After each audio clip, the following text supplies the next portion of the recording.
Hello, my name is Corinne, and today I'm going to talk about how healthcare should think about the ethics of human extinction.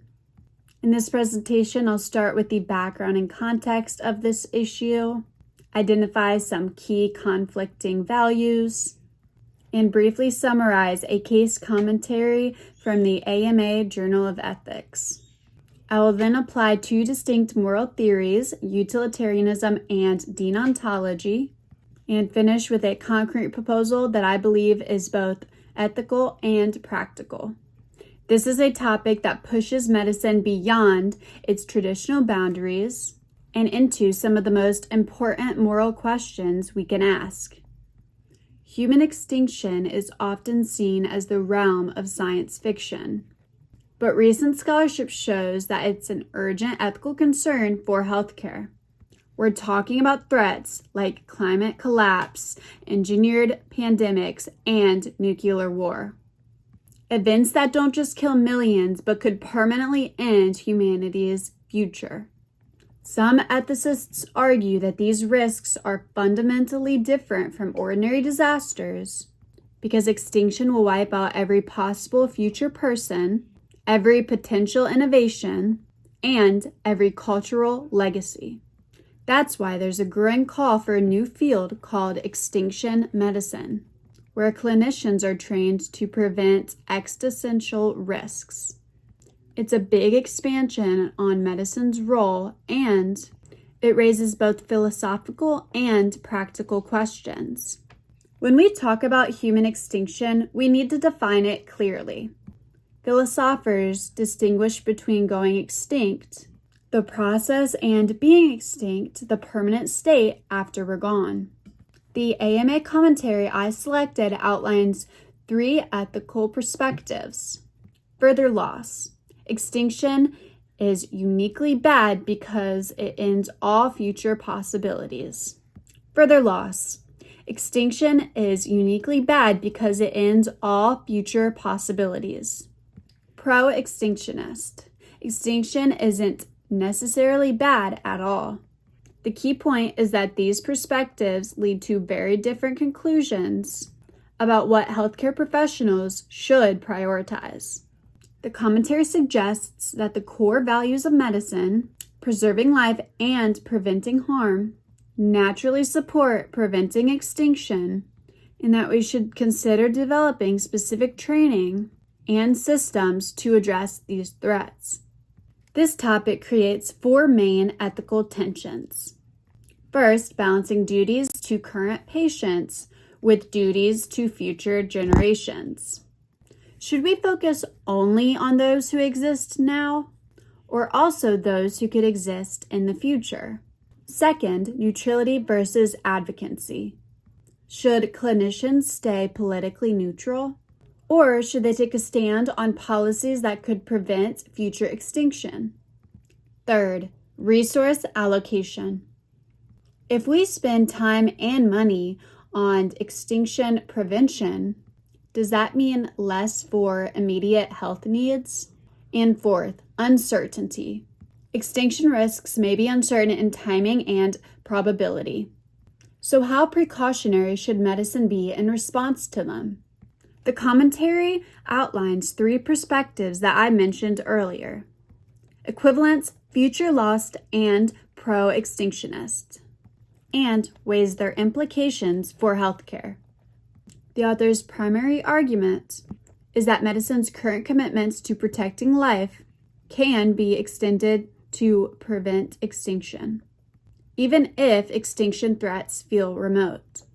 They propose creating a specialty called extinction medicine, which would train health professionals to assess risks, advocate for prevention, and work across disciplines to reduce existential threats.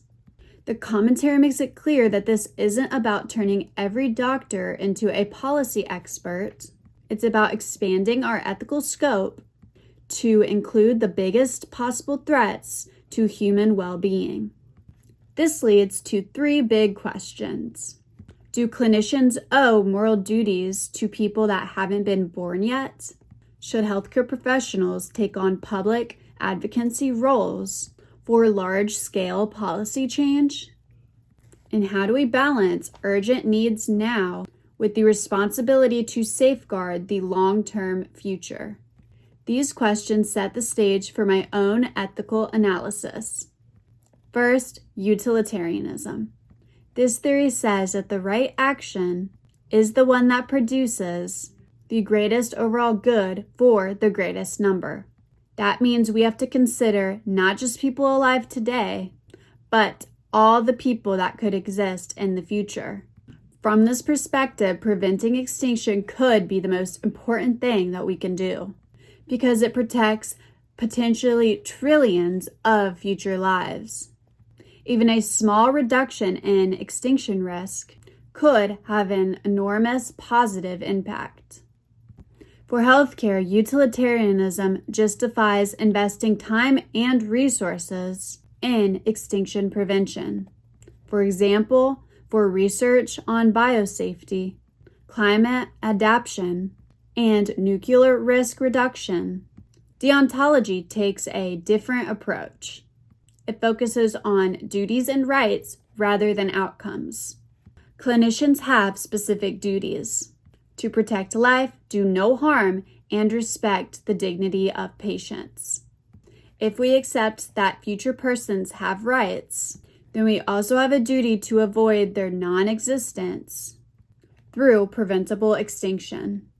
From this perspective, health professionals have an obligation to act on existential threats, but only in ways that don't violate their current duties to patients.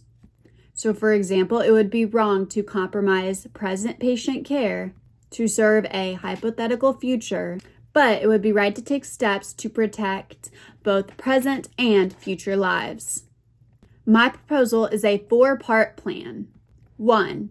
Integrate extinction medicine into medical and public health training. That means teaching risk assessment, public communication, and policy engagement skills. 2. Set aside a small, transparent portion of institutional resources for extinction risk projects with regular reviews to ensure they're justified,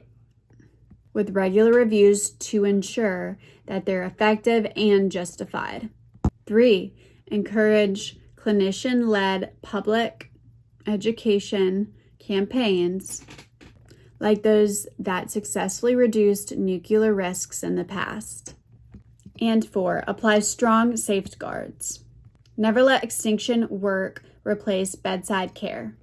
Keep all advocacy evidence-based and avoid politicization that could damage trust in medicine. Utilitarianism supports this plan because even small reduction risks in extinction risks could result in long-term huge benefits for humanity. Deontology supports it because it fulfills our duty to protect life while maintaining obligations to current patients. In other words, it's both high impact and ethically grounded. To conclude, extinction risks belong in medical ethics because they directly involve the preservation of life on the largest scale possible by combining the urgency of utilitarianism with the constraints of utilitarianism. With the constraints of deontology, healthcare can take meaningful ethical action to protect long-term survival of our species. If medicine is about saving lives, then preventing loss of all lives is its ultimate mission.